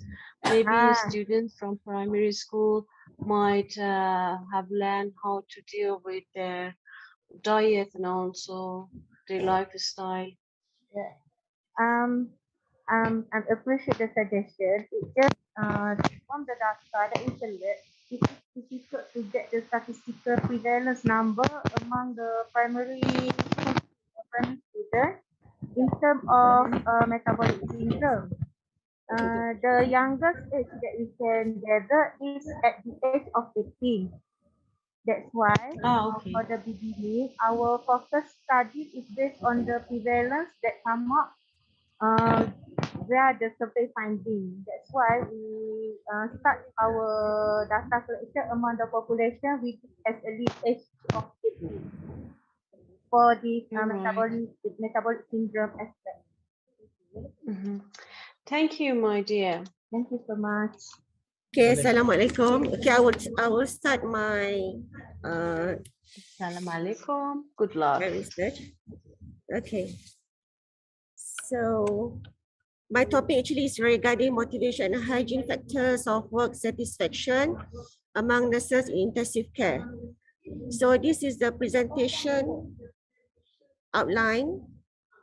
Yeah, include introduction, background, research objective, literature review, methodology, finding and discussion, recommendations, conclusion and reference. Overall, work satisfaction was the most important reason for a nurse to choose to stay in his or her job. Research is needed to explain what a nurse needs from the workplace in order to be satisfied. And also, unfavorable work environment may counteract attempts to improve patient satisfactions because higher level of work satisfaction would associated with a higher quality of nursing care.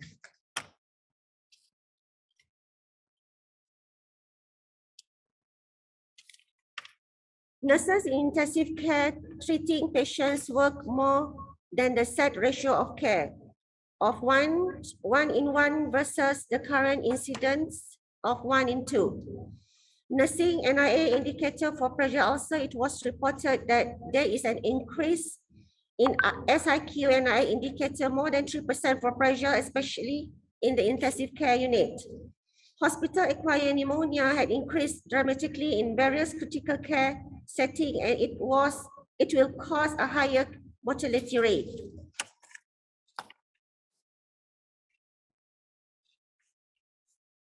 In Selangor State, the total number of registered nurses is 4,560. This is actually insufficient due to expanded and extended of the service pathway, plus more units will be open in the future.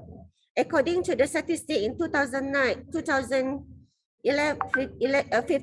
58% of registered nurses required to be serviced in the future in the Selangor State. Unfavorable work environment may counteract attempts to improve patient satisfaction because higher level of work satisfactions were associated with a higher quality of nursing care.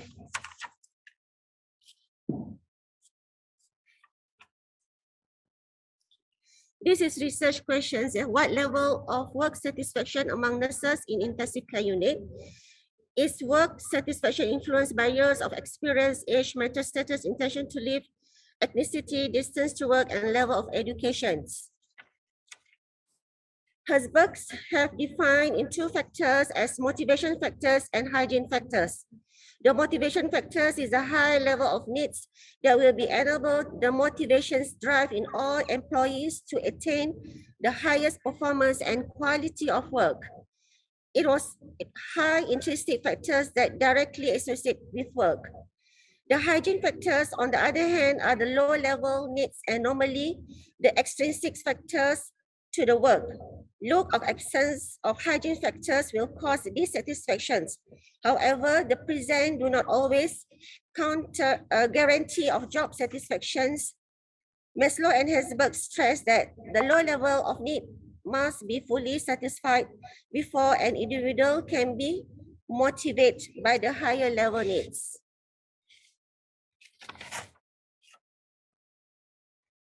An increase in job satisfaction nurse has been shown to result in increased commitment to the organization and healthcare institution, improved job retention rates, better quality of life, and enhanced patient health-related outcomes. Adequate staffing levels support for registered nurse when they act as a patient advocates, decentralized management, a mission of caring registered nurse, opportunity to be heard regarding delivery of care, and education opportunity contribute to work satisfaction among nurses. This is literature review. I found that hospital with low turnover, less than 12% had shorter average length to stay and lower death rates compared to the hospital with high turnover rates.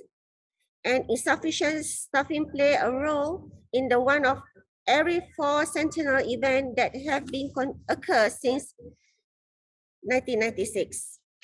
This is my research objective, and this is my methodology. So I'm doing a non-experimental cross-sectional survey, comparative qualitative design with probability sampling.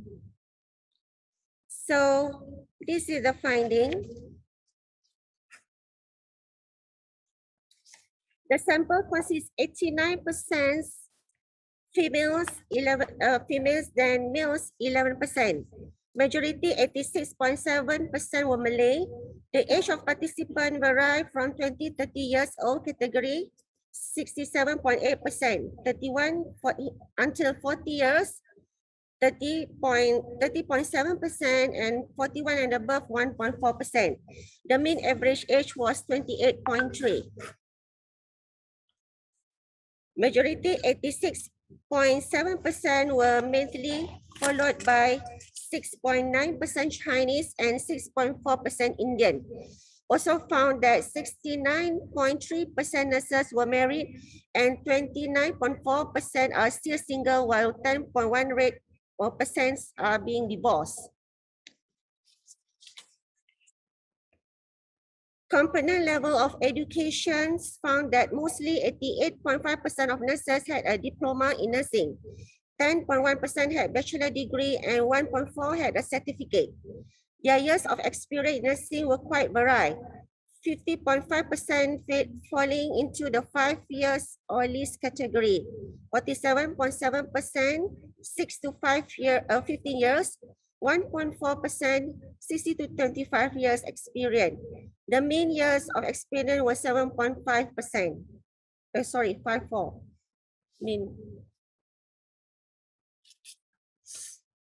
Nearly half of the nurses, 47.10%, wanted to leave their nursing unit. 50.6% in their current facility and 29.8% not leaving, but however, there was 7.3% will intend to leave the profession. Majority of these respondents, 61.9% working distance and less than 60 kilometers, 33.5% within 70 till 48 kilometers, and only 4.6% working distance more than 49 kilometers.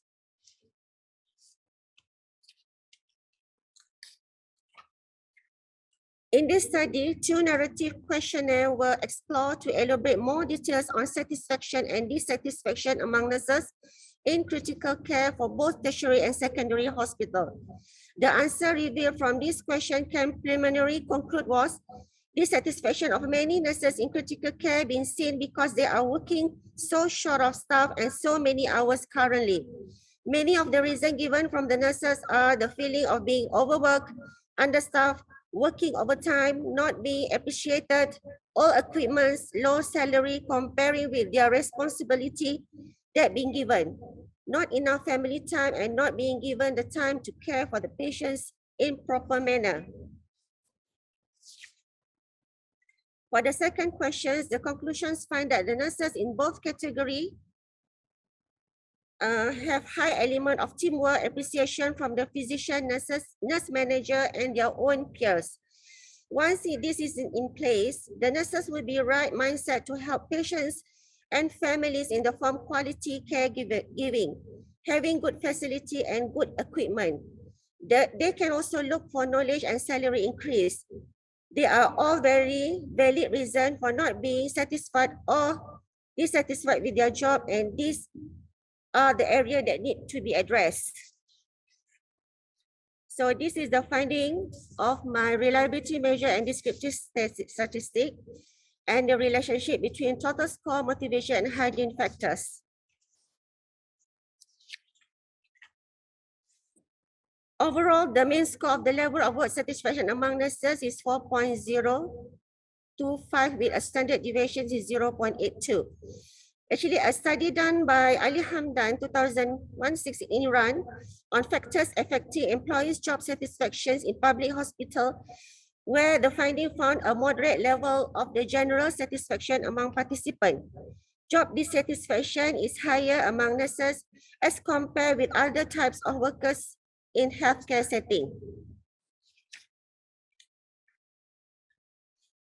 There is a statistically significant of mean motivation factors between tertiary and secondary. However, there are no significant difference in hygiene factors between secondary and tertiary hospital. According to another study done by Gelato 2050, it was found that job satisfaction and motivation to perform well related to the level of job enrichment. And also according to Jones, hygiene issues cannot motivate employees but can minimize dissatisfaction. In other words, they can only dissatisfied if they are absent or mishandled. This result shows that other studies have been reported. It shows autonomy and the power to make decisions contribute highly job satisfaction. Many cases, nurses have reason to be dissatisfied because limited opportunity for professional growth, advancement, and achievement, and may be oppressed by over-rigid organizational hierarchy that deprive them on the opportunity to exercise their judgment. They may also suffer from a lack of job status and power.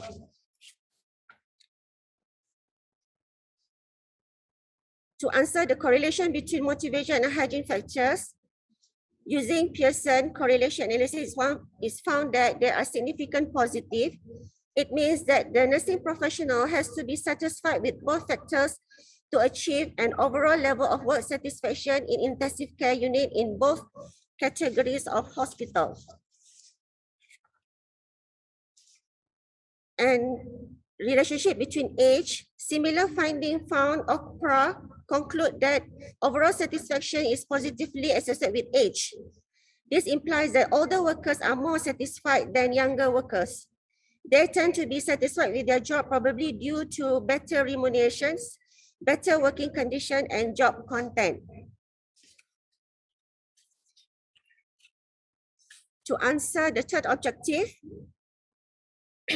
many nurses believe they were poorly rewarded for their skill and experience. Nevertheless, this finding of the present research indicated that the respondents who were less experienced were moderately satisfied with their job.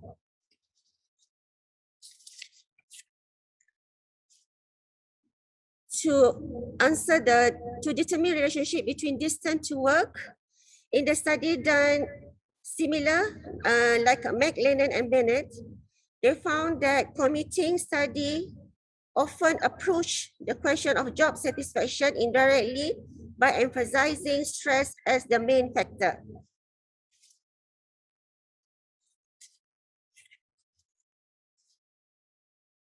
To answer the determined relationship between demographic and characteristics and nurse work satisfaction, it's in the previous study, it shows that conclude the patients who stay on the wards where nursing staff felt more exhausted or more frequently and expressed their intention to quit were less satisfied with their medical care.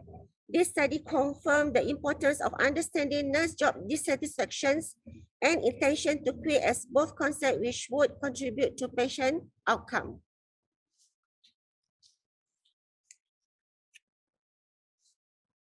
So for the recommendation, I just wanted to remind that you are running out of your time. Can you manage it to finish it sooner? Thank you. Okay. So I go to the conclusions. Can I? Okay, this is the some recommendations. Yeah, key policy priority should be given to improving relationship between management staff and empowerment of decision making among other nurses. And for the nursing practice, mentoring by senior nurse has been shown to be able to lead a better retention of new nurses, increasing work satisfaction among new nurses, and eventually an improved patient care. For the nursing practice, increase peer interaction, working on their communication skill and trying to support their peers.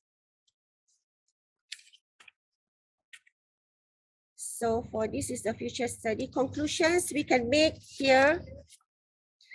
The study conclude that nurses had moderate levels of work satisfaction in their respective both secondary and tertiary. Overall work satisfactions among nurses in secondary is higher than tertiary hospital, and there is a positive correlation between motivation and hygiene factors for work satisfaction. Autonomy of practice and work worth to self and others are significantly associated with the total work satisfactions.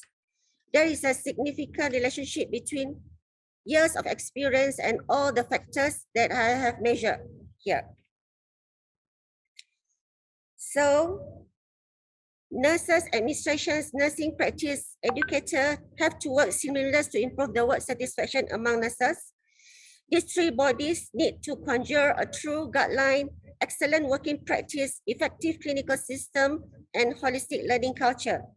With the three bodies working in tandem together, producing sound policy, naturally the result will be elevated and highly professional nursing workforce in Malaysia. So, this is stated by Tony Fernandez, AAsia CEO. Employees are number one, customers are number two.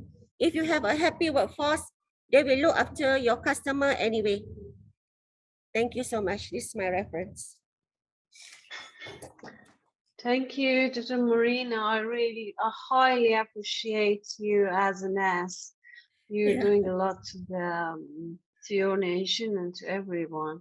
Yeah. So I enjoyed your presentation. That was well done. And I have a few questions that I just wanted to make if you're ready.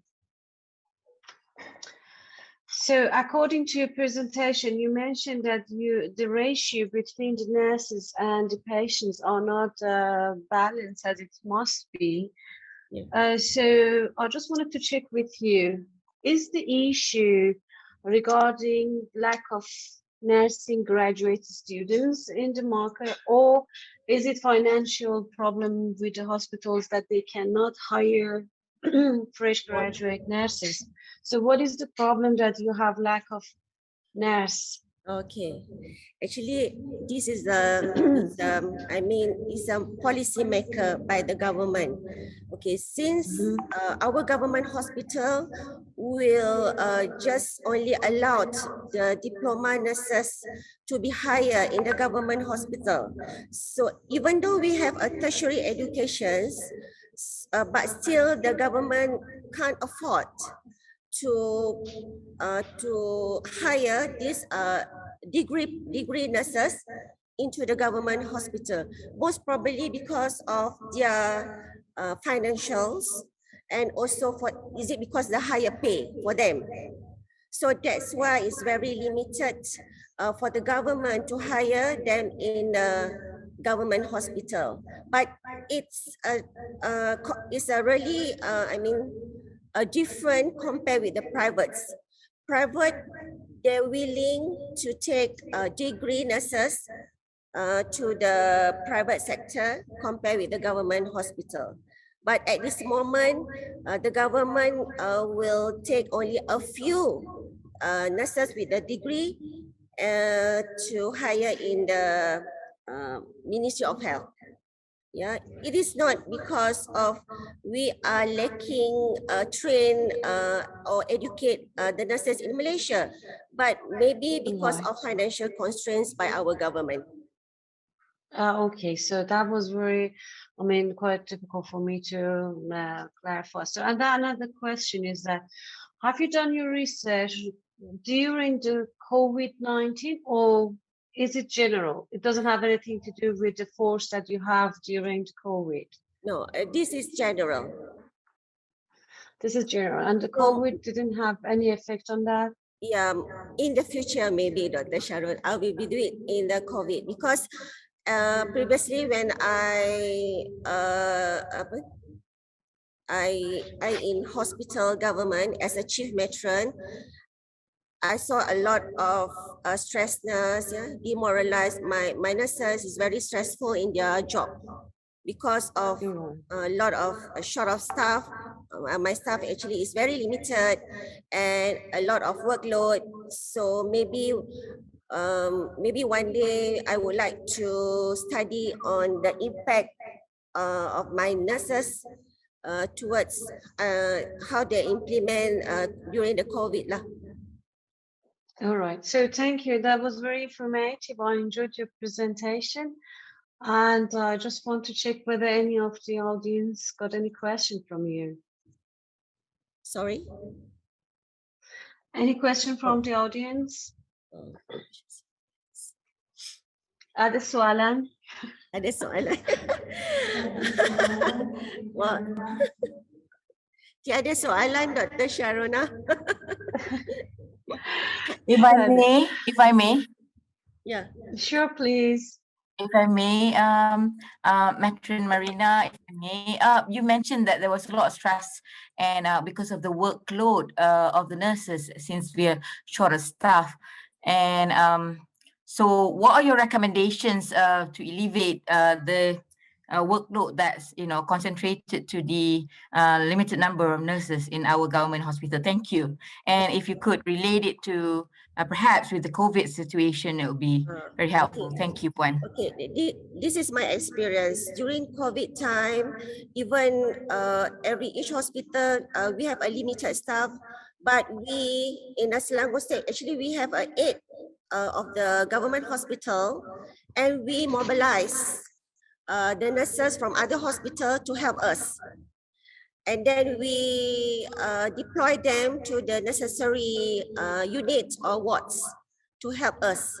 Especially in community health, we mobilize them to the hospital like Hospital Sungai Buloh and Sedang. Just to inform you, Dr. Sharona, Hospital Sungai Buloh actually is the main hospital for COVID in Selangor and also in Malaysia. I'm familiar. Yeah, I'm familiar with that hospital. Yeah, Hospital Sungai Buloh. That was once one of my case studies. Sorry? That was one of my case studies years back. So we mobilize our staff from other hospital and clinic with bed BOR is low, so we share and mobilize them to the hospital that wish the more COVID patients in that particular hospital. We share the manpower. Is it answer your questions, Dr. Waliza? Marina, terima kasih. Alhamdulillah, it's good. Thank you. Yeah. Can you hear me now? Yes, yes. All right. So I just said that maybe because we didn't have enough time, I asked you to proceed to conclusion. So the audience couldn't enjoy your recommendation. Otherwise, you had it. And then I suggest everyone to read your paper if they need to read and know regarding your recommendation as well. So, and I just want to say thanks everyone. So if there is no more question. Yeah. Thank you, Dr. Sharida. You're welcome. You're welcome, and good luck to your future studies. Yeah, thank you. You're welcome. So I guess that one was our last presentation for today.